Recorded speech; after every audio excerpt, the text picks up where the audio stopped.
You are a B2B service-based business owner and you are looking to gain more clients, create more impact, and more revenue in your business. Tune in to Amplify Your Marketing Message with Campbell Rapin. Every week, we're going to take you through how to build an audience of buyers, mastering your marketing message, and making offers that convert consistently. We'll see you all on the inside.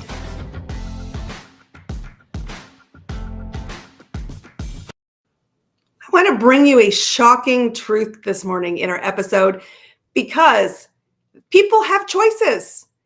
There's a lot of people who do similar things to what you do, but nobody does it just like you do. And it is imperative, if you want to amplify your marketing message, that you become the obvious choice for your next client, customer, or buyer to hire you. And that's why I'm so excited to bring a peer onto the show today, somebody who is a master at the messaging side, to talk to us about how do we position ourselves as the obvious choice. Because guys, guess what? We want you to be hired. Welcome to the show. This is Mr. Peter Sandeen. I'm super excited to have you. Welcome, welcome, welcome. Thanks for having me. I love this because you and I do something very similar. So this is the perfect example. We are both people who are seen by marketers as the marketing mentor on messaging, because you cannot often see your own story, and your ability to get yourself positioned in the marketplace is one of the hardest things most entrepreneurs do. But you, because you are working with peers, have a really unique perspective on how do you actually do this for yourself and do it really well. So tell us, where do we start?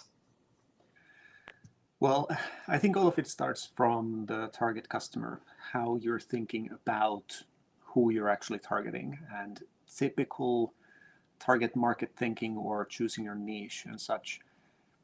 It's helpful, but not for this part. And it's one of the key things that especially smaller companies tend to just sort of go in the wrong direction. They're thinking about it as, what do my potential customers look like to me? How would I pick them out of a crowd?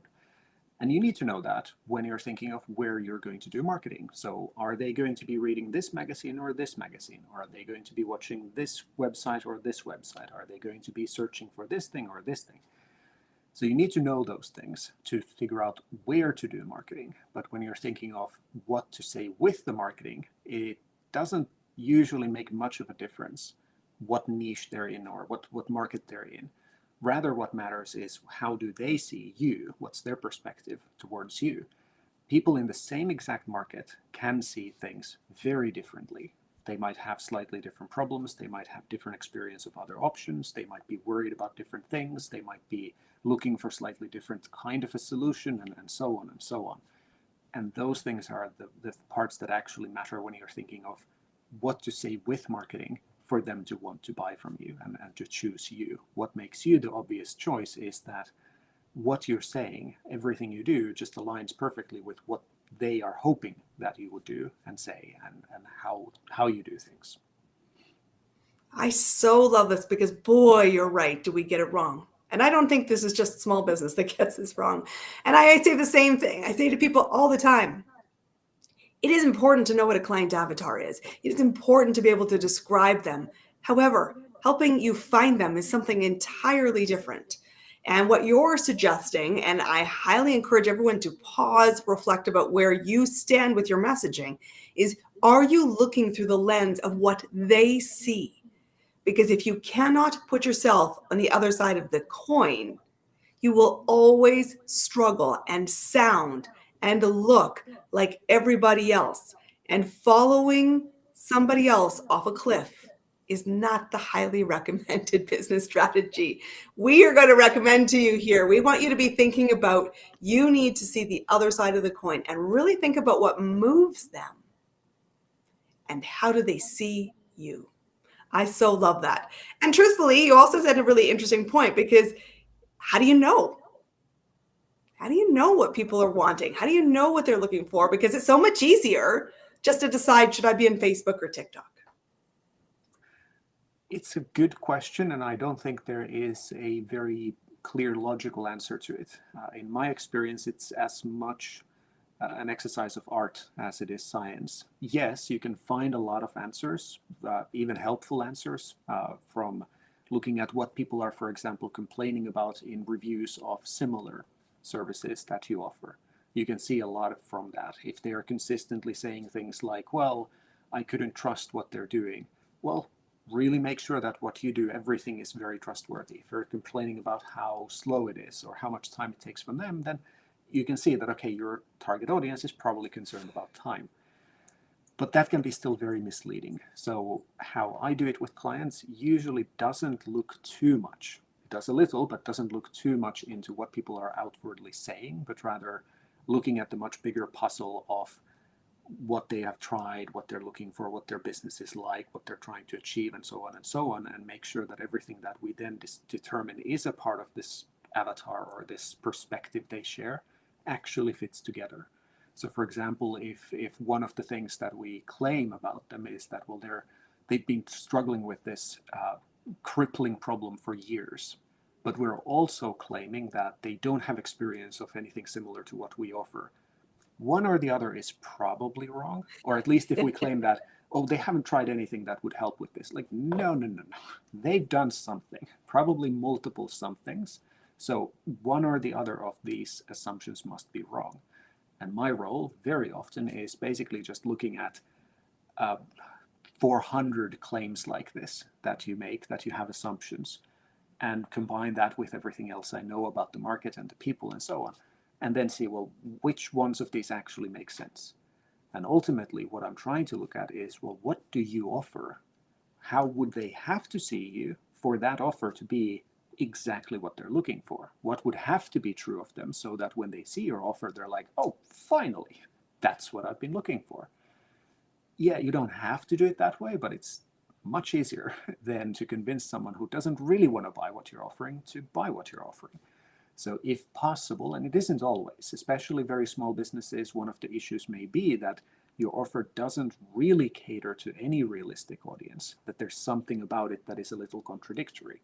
For example, if the idea is that it doesn't take a lot of time, but it's a 12-month program, that those two don't usually mix very well. Even if it is only 1 hour a week, like that's still 12 months. It sounds like a lot. So like those sorts of fairly basic errors come up a fair bit, especially in smaller companies. And the reason is that it's hard to grow if you have those basic errors. It's very hard to grow.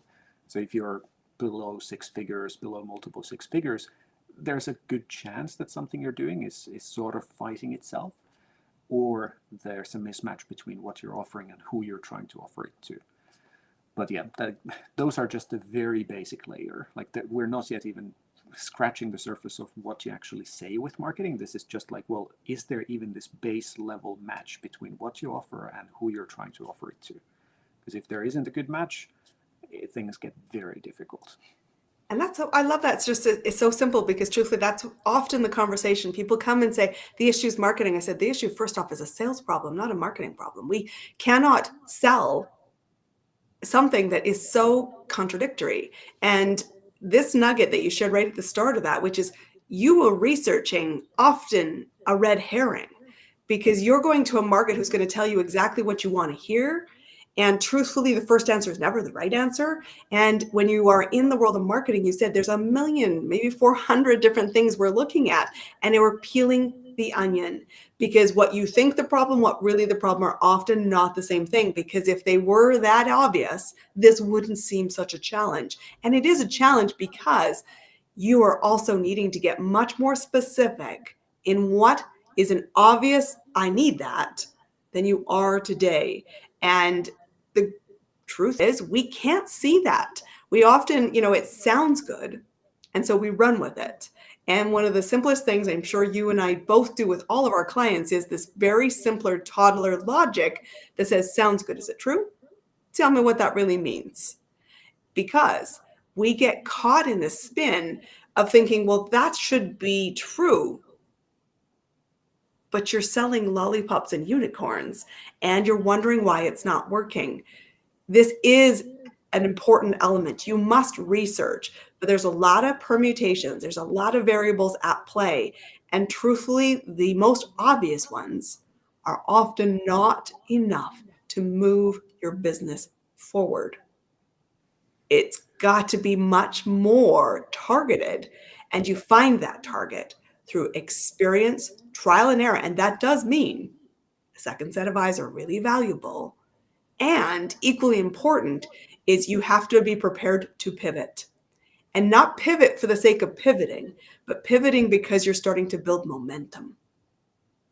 Because a lot of people, I want to take you into this path because it's interesting. A lot of people think that the goal is constant creativity. Is it to be successful in business? Is it constantly reinventing the wheel? Is it constantly changing your message every season like you're a fashion label? Talk to us a little bit about this, because I honestly think half the reason why businesses stall is because you are so busy trying to create because you're bored that you're leading the market into a massive spin. Talk to us. What do you think? Am I Yes. crazy? Yeah. So generally speaking, I'd say that if you have good marketing messaging, it is very unlikely you would need to change it in the next 5 to 10 years. Basically, you don't need to change it until either you start targeting a different audience, or for some reason the existing audience starts to see things very differently, but that means they are a different audience, or you start selling something very different. So not just a new way to solve the same thing, but it's like fundamentally different kind of way to solve things.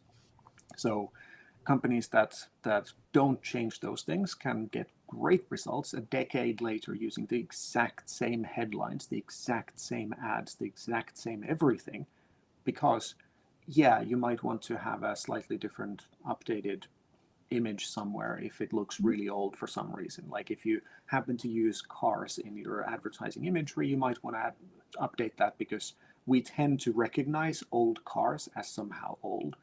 But like other than that, like that sort of trivial thing, it shouldn't need to change. Uh, and one thing I have to point out that I really like the saying of like, that's like, sounds good, but is it true? But one thing that I come across even more is that's true, but is it meaningful? Because Love that. what we know to be true about what we sell is not obviously meaningful to the buyer. We might know that, or we might think that, and they might even agree that some outcome is really valuable. But if it's not really motivating for them, then why are we making a big deal out of it? It's not going to really move the needle in our marketing. So a very common thing, millions and millions of people promise that your business is going to grow. It's obviously valuable for the potential customer. No one's going to be like, well, I don't want my business to grow. I mean, some people, yes, but generally speaking, they agree it's Still valuable. desired. But it's so common, it's so obvious, it's not that motivating because it doesn't stand out at all. But it might not even be so obviously motivating. It could be something like that you might see that, well, a feature in your service, or if you sell a product and feature of your product might be really valuable, and they might agree, but they're just like, well, okay, I don't really mind. I come across this all the time. People offer me some sort of services, and I can see that, well, there would be this valuable thing and this valuable thing, but I'm like, I don't care enough to actually take action.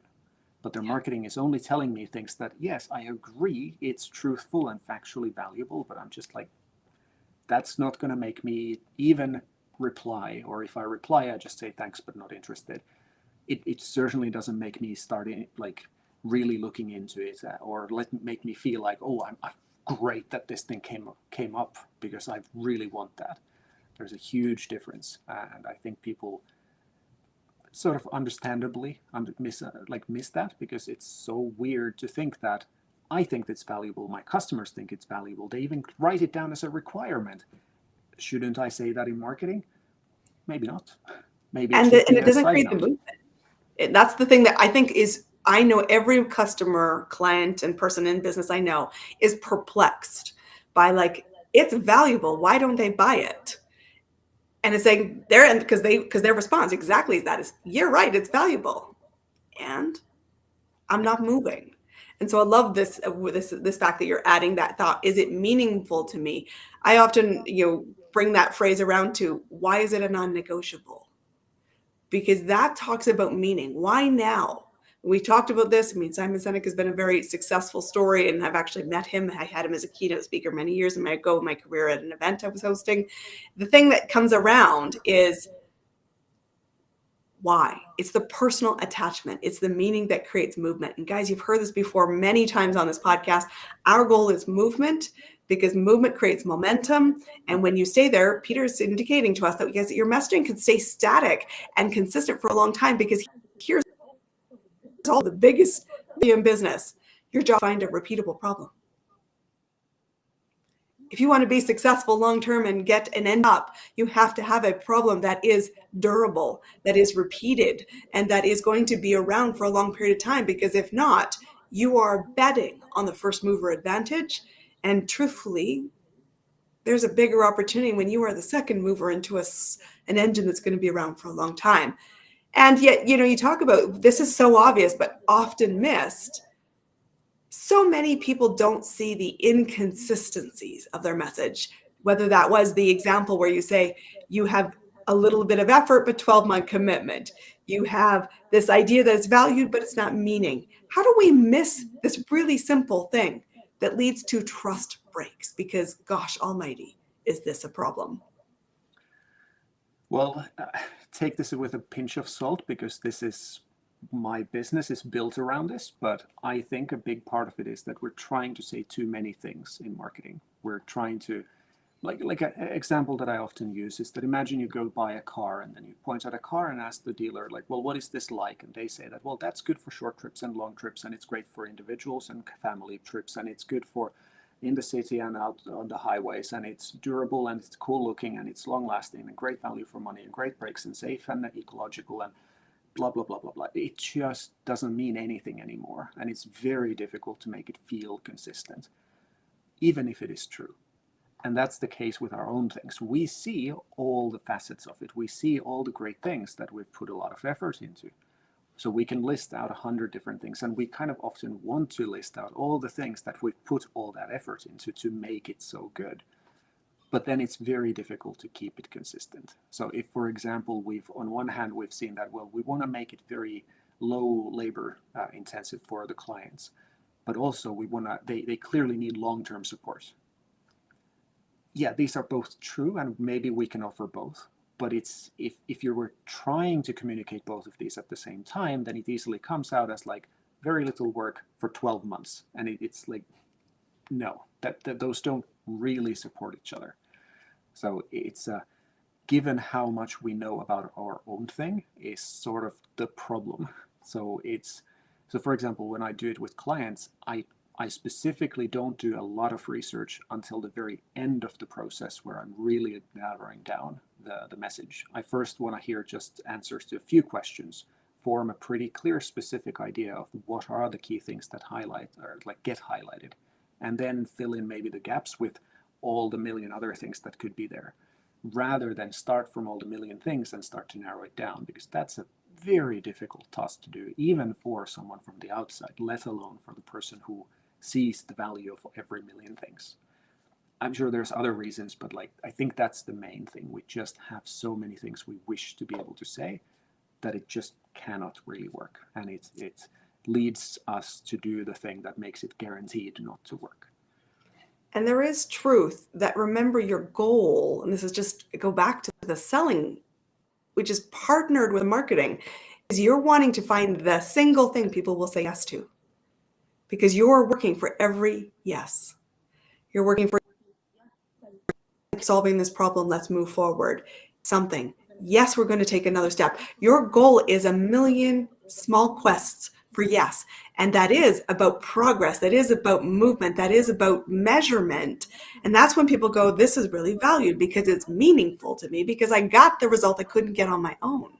It is so much simpler. And it's true. I see it. I do it because I'm just, victim of my own storylines, is we overstuff. You've got to get really distilled. If you want to amplify your message, you want to really distill. I call it a pivot point, an intersection point. What's the yes in that moment? Never mind everything else, because the moment you start to add everything else, you start to lose people. And they go, that sounds like work. And it's not that we're not under the awareness that work is required, but we lose the meaning and we say, I'm going to stop because it's easier. And I love that this idea is smaller is better. When you get it right, it can be durable. And you've got to understand that it is about what's seen on the other side of the coin that matters most to kickstart movement, to stay in movement, and to get to be seen as you're the obvious choice because I understand you. That's the most powerful thing a client can say to you. And it's something Peter and I both have lots of success with. It's people come to us and say, you're so clear. I feel the stress drop. I'm prepared to do the work, but clarity is the ultimate accelerator, and making yourself this transition is really how you will see big ripples with your marketing, because it is about the message. The platform itself doesn't particularly matter. Peter, I want to know, you've got a very successful business and you're the marketer's marketer and very successful at it. What's working for you right now to get clients to work in your business and to really see big ripples right now?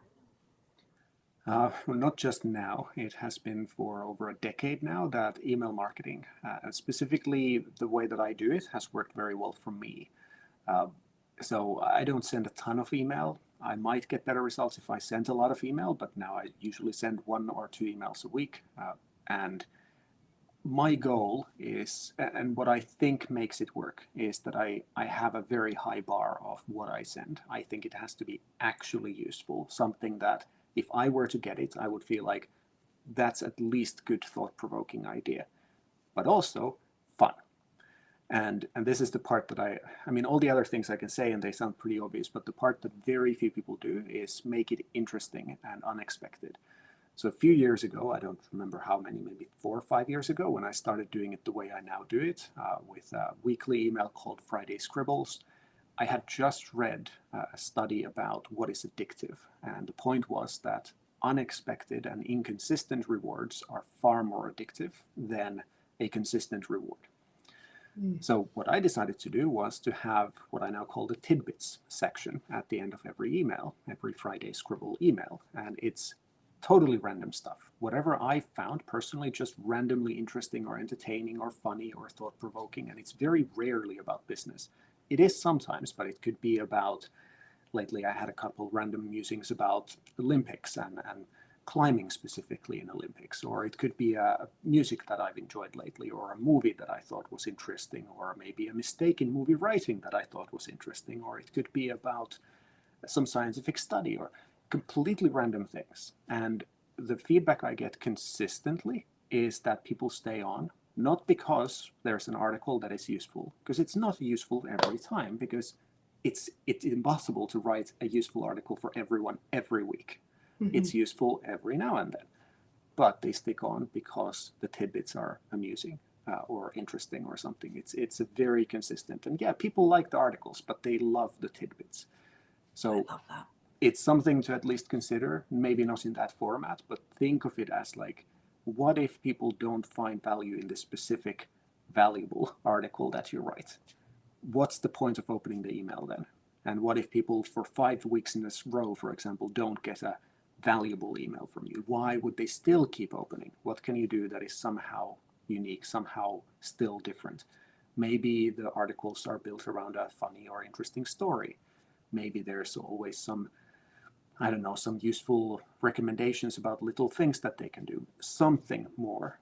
And well, at least has worked extremely well for me. I actually think that's brilliant. I'm going to have to take credit. Everyone hear it. We are taking credit here from Peter because I love this idea for 2 reasons. One, you're right. Not every article will always be value to Buddy every week, but you have to keep people incentivized.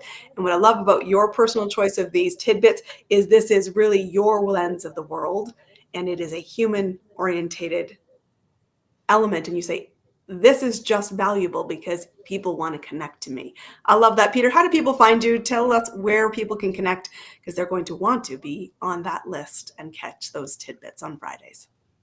Go to petersandeen.com. Guys, that's simple. That's simple. Notice how simple that is. Pay attention. There's a reason it's simple, and both of us have very similar styles. I absolutely loved it. Peter, thank you for being our guest on Amplify Your Marketing Message. We've been chatting about how you become the obvious choice. You've got to really look more strategically at your marketing because you're focusing on the execution and you're not spending enough time in the strategy. I will tell you, figuring out these magics of the coin on the other side, figuring out what they want that is valuable and meaningful is key. And once you get there, you've got an engine that can fire up consistently. And that's what you need to see a strong pipeline of dream clients saying, yes, I want to be on your newsletter. More importantly, I want to hire you. Thank you for Peter for being our guest, everyone. We will see you on our next episode. Until then, go amplify your marketing message. We'll see you on the inside. That's a wrap on another amazing episode of Amplify Your Marketing Message with me, your host, Christine Campbell Rapin. Be sure to subscribe on your favorite podcast platform so you don't miss another great episode. And be sure to visit christinecampbellrapin.com/podcast to get a free resource on how to master your marketing message. We'll see you all